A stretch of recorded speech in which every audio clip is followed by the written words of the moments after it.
Sirloin is such an easy cut of beef to grill, so today I'm going to share with you the story of how to put together a delicious marinade for your sirloin steak and then how to perfectly grill it to about medium to medium rare. You could really adjust the temperature as you'd like. So at least half an hour or a few hours before you grill your steak, you want to put it in this marinade and store it in the fridge. You'll use fresh ingredients like barbecue rub, cilantro, teriyaki sauce, some oil, fresh chopped ginger, and a few sesame seeds. Preheat the grill to high, about 500 degrees Fahrenheit, and add an internal read thermometer to the steak if you have one. This will help you make sure you're cooking it to the perfect done temperature, which in my case is medium or medium rare. You want to add the sirloin steak after it's been marinated to hot grill grates. And once the grill is hot, you just put it right on the grill grates and then you close the lid.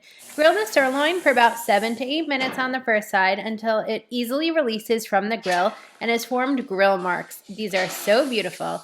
Then the grilled sirloin is ready to be flipped over and you close the lid again. This is where you want to carefully monitor it because you want to grill the steaks until they're cooked to your desired level of doneness. This is why I like these types of thermometers that you leave in the steak as it cooks. I can actually read the temperature of the thermometer from my phone. You can get links to these products that I like on Sip Bite Go. So one thing that I recommend is that you might want to consider pulling the steak from the grill a couple degrees before it's completely done to your liking to give it time to rest and come up.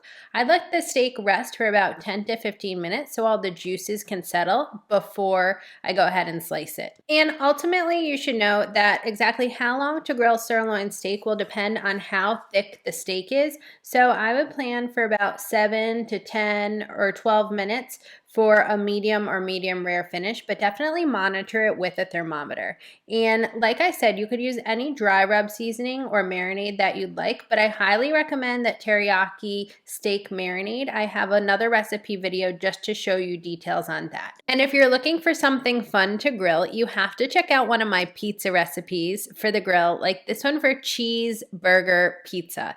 It literally has a mayo and ketchup condiment on it to give it that cheeseburger vibe, and the crust has sesame seeds. It's ready in about 20 minutes and it's so delicious and a really fun and unexpected meal for dinner or to serve friends if they're over. Anyways, check out that recipe and more at Sip Bite Go.